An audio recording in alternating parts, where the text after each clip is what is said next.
What is going on, Wildlife X team? This is Michael here, and in today's video we're going to be talking about some interesting facts about polar bears. There are currently about 20 to 25,000 polar bears, and they all survive in the Arctic region. This would be the very far south or the very far north of the Earth, where it's very hot, very cold, not very hot, it's extremely cold. The winters are very long. The summers are very long in regards to daylight, because in the summer there's going to be lots of daylight. In the winter it's going to be dark all the time. So what are polar bears? What do they eat? What do they like? This video is going to be all about polar bears and some interesting information that you might not yet know. So how do polar bears survive? They actually survive by floating, literally on floating ice blocks on the Arctic regions. That is completely how they survive, and they hunt seals and other animals such as penguins and birds, basically any animals to survive. There are, for the most part, no plants or herbs that they could be eating, so polar bears are strictly carnivorous, and they spend their whole lives floating on ice blocks, mating, raising young, sleeping, or hunting. Adult polar bears weigh about 1,300 pounds or 600 kilograms.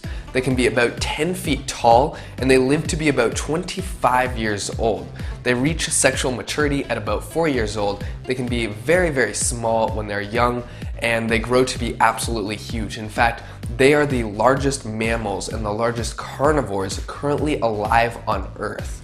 One interesting fact about polar bears is their fur is actually not white. It's clear and their skin is black, but when the sun reflects off of their fur, it bounces back over and over, and that's why it looks like they're white. But if you look closely, you can actually see it's a type of clear, and when they move around, you can see the inconsistency of that it's not actually a white color, but it's actually clear. Unlike other bears, polar bears do not hibernate. So most other bears during the winter, they're going to hibernate somewhere, which means for the most part they're asleep, they've ate a lot, they've collected resources, and they're just going to sleep through the winter. Polar bears do not do this. They, for the most part, stay awake. They might sleep a little bit more, but they do not hibernate, and they remain active. Polar bears are also highly independent. They don't need groups of people. They usually spend their whole lives alone, except for when they're mating or raising their young. Polar bears are very well adapted for extremely cold environments. They have 2 coats of fur and a thick layer of blubber to keep themselves very, very warm, and they have all kinds of other anti-cold features so that way their insides can stay warm and they can endure these extremely harsh temperatures. Their paws are well adapted for swimming and walking on the cold ice, so that way their hands or paws or whatever aren't getting cold, and they can swim in water for very, very long periods of time. In fact, one polar bear was even found swimming about 200 miles, something like 300 kilometers away from all other ice blocks. So this polar bear was just going out swimming, and he was going at it for a very long time, and he was completely perfectly healthy. He was not drowning, he was not getting sick or anything. This polar bear was just in the middle of freezing cold temperatures, swimming hundreds of miles away from other ice blocks, and he ended up finding other ice blocks and getting up safely. Polar bears don't prefer to swim for very long periods of time, especially when they're with their cubs or young.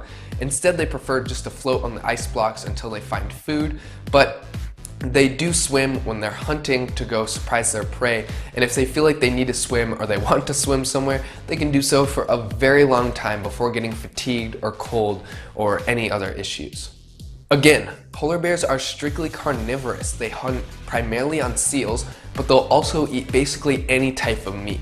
They can smell their prey from about 1 mile away, which is 1.6 kilometers, and what they do is when they smell their prey and they smell that they're getting ready to eat, then they're going to hop in the water, they're going to swim below where they think their prey is, and then they're going to jump out, surprise their prey, catch it, and eat it very, very quickly.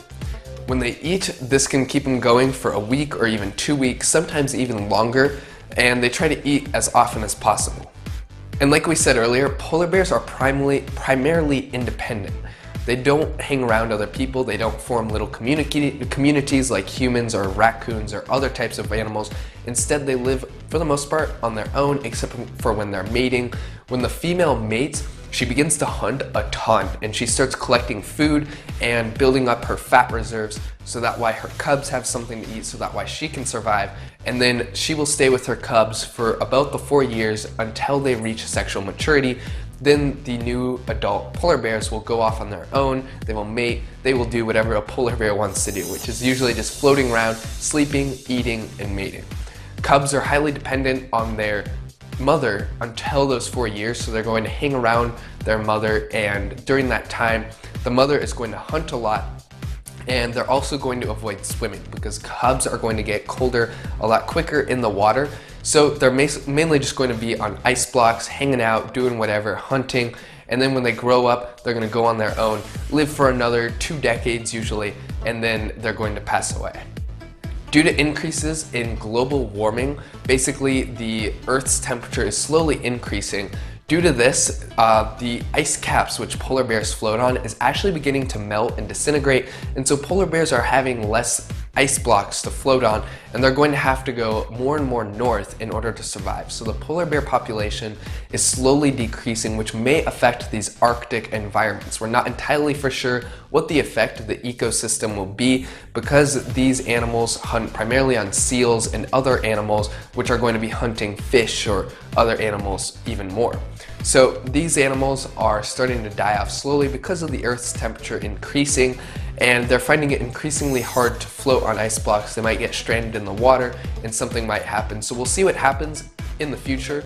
Perhaps polar bears will adapt, and some of them have actually been coming to land in places such as Longyearbyen, Norway, and Alaska, northern Canada, such as the Northern Territories and Nunavut, and they've actually been exploring human settlements and villages. For example, in Longyearbyen, Norway, it is actually illegal to leave the village without a gun due to the risk of polar bears attacking humans. Like we said earlier, polar bears are strictly carnivorous and they'll eat just about anything. So unfortunately, if you're out there in the wild, a polar bear might try to eat you because it sees you as food, it can smell you, and it might just eat you. As long as you're not in an Arctic environment and in a stupid situation where you don't have any protection in the middle of nowhere, you'll be perfectly fine, but it'll be interesting to follow in the future the differences in climate, the differences in ecosystem, and how this is affecting polar bears and how it or if they will adapt.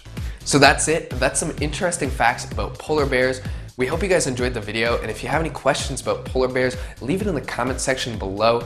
If you enjoyed the video, make sure to leave a thumbs up so that way we know to keep making more videos like this. Again, hope you're having a fantastic day. My name is Michael with Wildlife X Team, and we'll see you later.